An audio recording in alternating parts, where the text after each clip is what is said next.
রিক্সা চালানো বন্ধ করে দেয় তাহলে আমরা নিজেরা খাবো না ঘরে যাব। যদি এগুলো গাড়ি আটকায় দেয় তাহলে আমরা চুরি করবো না চিন্তা করবো, তখন মাথায় কিছু থাকবে না, তখন সরকারের দায় নিতে হবে এগুলো। গাড়ি কিনছি, কিস্তি উড়াইছি, প্রতিদিন টাকাটা দিতে হইব। এটা কি আপনাদের গাড়িতে দিবেন না আমাদের গাড়িতে দিব?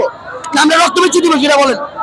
আমাদের বেশি দাবি না, আমাদের এই মহল্লার মধ্যে চলতে দেখ, আর মেন রোডে আমাদের একটা টাইম করে দেখ, আমরা একটা টাইমে আমরা মেন রোডে উঠবো। আর এই যে বলে যে অটো রিক্সায় মানুষের অ্যাক্সিডেন্ট হয়, আপনারা হয়তো জানেন না, আগে হয়তো অ্যাক্সিডেন্ট হইতো, এখন যে প্রযুক্তি বাইরে হয়েছে, এখন যে গাড়িগুলা, আপনার এই গাড়িগুলো আমার জানা মতে আমি এখন পর্যন্ত কোনো অ্যাক্সিডেন্ট দেখি নাই।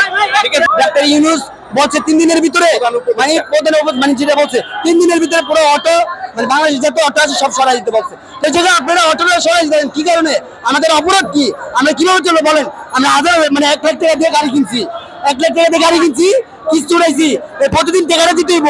এটা কি আপনাদের গাড়িতে দিবেন না আমাদের গাড়িতে দিব? না আমরা রক্ত বেচে দিব, সেটা বলেন। আমাদের একটু কি ভাই সেই সুস্থ হবে, অটোটা চললে আমাদের জন্য ভালো হবে, নাহলে আমরা সব যত জনগণ আছে সব চেষ্টা মৃত্যু দিলে কিন্তু লাভ হবে কি? এটা আপনাদের জান ভালো। আমাদেরকে যে নির্দেশ দিচ্ছে আমরা এই নির্দেশ মানতেছি না। আমরা অটো রিক্সা চালাইতে চাই, মেইন রোডে নাও, আমাদের গলিতে চলার পারমিশন দিয়ে নির্দেশ হাইকোর্টের 3 দিনের মধ্যে অটো রিক্সা বন্ধ করতে হবে। এভাবে হঠাৎ করে দিলে তো হয় না। আমাদের কারণ অনেকের গাড়ি নিজের কিনা আছে, কিস্তিতে আছে, বিভিন্ন থেকে আমরা লোন নিয়ে কিনছি।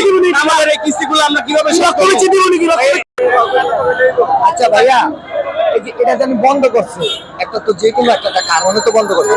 এই যে মালটা জানি আসছে, এই ইম্পর্টেন্টটা ব্যাটারিটা 5টি জানি আসছে, এটা কার সিগনেচার আসছে? এটা কি সরকারের সিগনেচার আসে নাই, নাকি আমগো সিগনেচার আসছে? না আমগো গরিবের কথা এই অটো রিক্সা আইসা পড়ছে? আমরা যে লাখ লাখ টাকা দিয়ে এই যে অটোটি নামাইলাম, তাহলে আমরা হঠাৎ করে একটা টাইম দিত, একটা টাইমের বিষয় আছে। টাইম ছাড়া কি হ্যাঁ আমার যদি কয় বন্ধ অটো, তাহলে কি আমরা কি ভিক্ষা করে খাবো? আমরা কি চুরি করে খাবো? আমরা কি চুরি করে খাবো?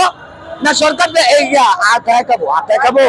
সরকারই তো অটো রিক্সা আনাইছে, গাড়া অটো রিক্সা টানাইছে, সরকারই টানাইছে। কই শেখ হাসিনা? কই শেখ হাসিনা? ও টানাইছে। আর এইটা এভাবে আসলে ঠিক না। এটা আমাদের উচিত ছিল কি এক জায়গায় কথা বললা, পুলিশ প্রশাসন আসলে সবার সেবা নিয়ে তারপরেই বললাম, রাস্তায়